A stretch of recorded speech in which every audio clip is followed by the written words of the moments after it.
a lot of people have started adding one and one together to make it two.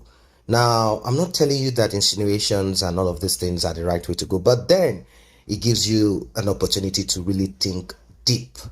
This is the celebrated police officer, detective called Abba Kyari, who has been named, tagged in the ongoing investigation of Hush Puppy's fraud. Hush Puppy accused him of money that he gave. I mean, part of the confession of Hush Puppy is that he gave out some huge amount of money that has not been mentioned. Of course, the documents have been redacted, meaning certain parts of that document have been covered so as not to show the public some sensitive information. Hush Puppy has decided to, he has decided to vomit names. Either it's adding up or not, I don't know. Hush Puppy has decided to name names, and a lot of people will be arrested. It's not just in Nigeria, all over. Whoever has contact with Hush Puppy is ready to save himself by reducing his sentence probably to 10 years or even more by calling on names. And that is what the United States of America want. They want you to confess, confess, confess. That is Abba Kyari with one of the notorious political thug for Bola Ahmed Tinubu, APC, Agbero. Although he has tried to look like a dignified person, but we know what this is all about. Look at him taking pictures with them. That's one. Now, the recent one, aside the tag that has been put on him. Now, what you need to understand that Nigeria works in a certain way, and if you need to thrive, you need to join in the culture. What is this culture? If you have a business such as bars and entertainment industry or whatever it is, in Nigeria where security is not guaranteed, you will need to connect with the right people, either a police officer, so as to guarantee your security. They will probably hand over some police detail to you to secure you. That's one. Two, knowing a police officer or someone high up there guarantees that whatever happens to your boys or to yourself, you can simply make a call and all goes away. Or you can use them. Don't forget that they are always on the payroll of many of these rich guys. I'm talking of security agents. So if you have problems, they pick up their phones and call a police officer to molest you.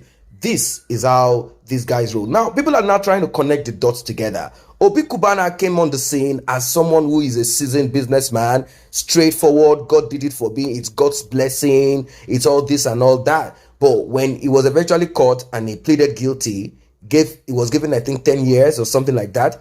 He started naming names, and people started looking at it like, wow. Now, what I'm trying to tell you is this, that there are a lot of things that you see, but it is not exactly what it is. There are a lot of things deep. Now, don't get this wrong. Don't think it's only in Nigeria. There are a lot of rich people in America that you know of today. It's just what the law wants to look at and what they don't want to look at. There are a lot of very rich people in the United States of America that you know of today who got money from crime, proceeds of crime. Their great-grandfather, their fathers, or they themselves, they got money from crime, and they did what they call whitewashing. That's what they call it, whitewashing. They always attribute good things, righteous things, and clear things to white. Whatever is evil, they call it black market, black ball. When you play the pool, stuff like that. Black. Black indicates dirt. Black to them, they want to put that on Africans or brown skinned people or people of color. They want to put all of these things on you and that. Now, do not just start thinking one-sided like, oh, these Nigerians, African, Ghanaians, or whatever it is are involved in this. Hush Puppy had a huge connection with people living in America. The ACA is actually in America and in Korea. Hush Puppy's job is to facilitate where money goes to. He has several other people that he has connected, bankers, and many other people that can actually take that huge amount of money once they get it off from wherever they need to get it off from. That is how they operate. So people have started talking about Kubana, Obi Kubana Group. And this same man, Kyari, that you're looking at, he came to the burial. I wouldn't know, probably was invited. Anyone could invite a police officer. You could be a friend of a police officer. But the duty, as people are saying now, what is the duty of this man? Is he supposed to be appearing just anywhere, taking pictures with certain people? What if a case like Hush Puppy case comes in and is tagged again by some other person. It is not all wealth that you see that has that foundation that is pure. There are a lot of things that are involved. Like I told you, and I repeat again, like the United States of America, when they dug deep into Donald Trump's family, his great grandfather, and they started talking about some things that brought this wealth that you saw. So many people, even Europe itself, I'm not saying all of Europe, but I'm talking about the colonial masters such as the Portuguese, that's Portugal, France, United Kingdom, Spain, Italy, and many of these countries. They built their country. Majority of their wealth is out of looting, stealing other nations, other countries, putting people in servitude, slavery, and many others. You can see that France has decided not to let go of the Francophone countries in Africa. They've decided to partner with them. Why? Because they need to keep looting, and looting. So this seems to be the base. It's just where the law wants to fight.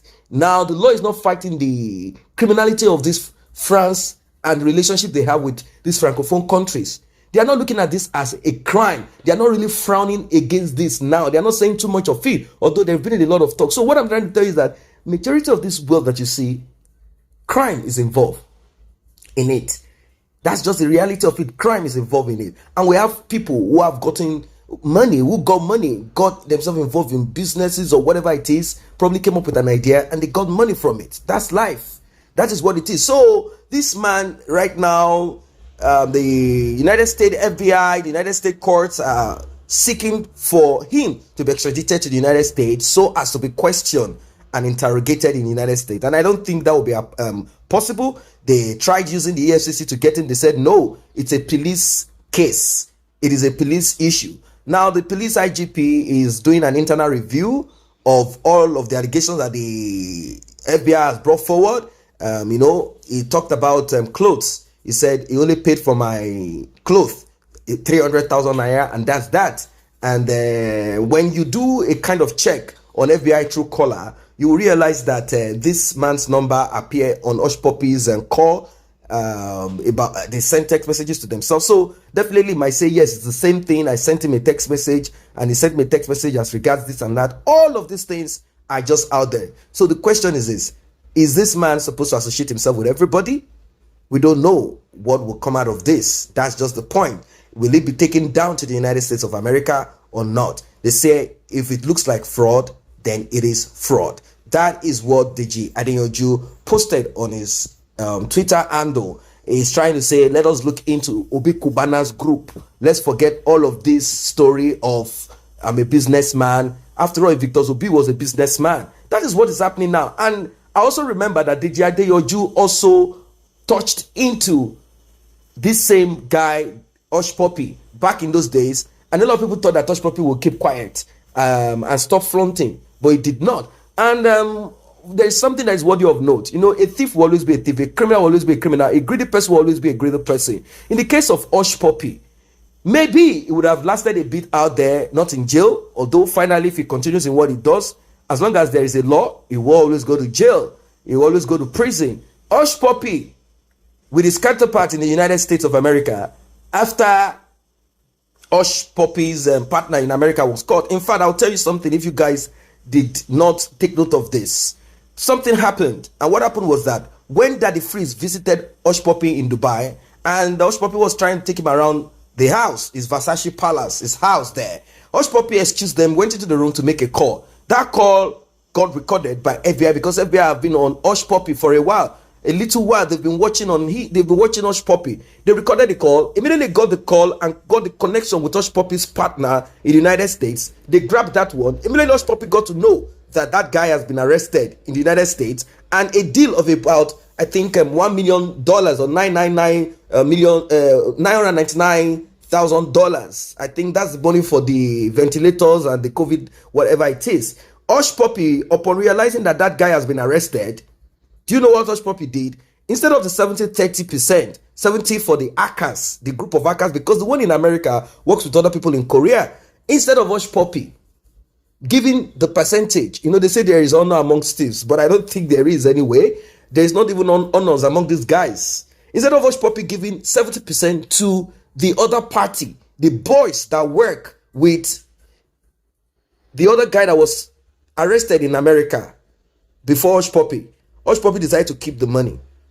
Instead of the 70-30, he kept the whole 100% of the money for himself. Out of the money, he went on buying wristwatches, doing a lot of things and all of that. And the report from FBI is that the boys working with the other counterpart of Hush Puppy in the United States of America were so hungry that Hush Puppy wasn't giving them the 70%. That's something around $700,000. He wasn't giving them their $700,000 and keeping his own $300,000. Sorry, 330 million. Sorry, we are talking of millions here now, something of that range. Hush Puppy is supposed to keep his own 30 million, share with his own guys, and the other people take their own share too, $70 million. Hush Puppy decided to keep everything, and those ones reported in to the FBI. Same way the Vincent that connected this man Kyari, the police officer Abba Kyari and all of that, the Vincent that they said Hush Puppy called Abba Kyari, the police officer to arrest because they had a deal of $1 million that there is a kind of scam, that a fraud with one Qatari businessman. It's the same thing. Greed, trying to take after you have an agreement. Once they realize that the other person fell, instead of them to do what they need to do, right, what they do is to bury the money, swallow it all. So these are the things that led into, apart from Hush Puppy always on the social media calling himself influencer without having any contract with Versace and the rest of them. It's not even a model. Without having any of the contract with them, and they give him clothes to put on his Instagram page and influence people. He used his own cash to buy these things. Or you are a social media influencer for Versace, Gucci, social media influencer for Philip Patek, the wristwatch company. You're a social media influencer for all of these luxury automobiles that you buy. No, definitely you will be caught.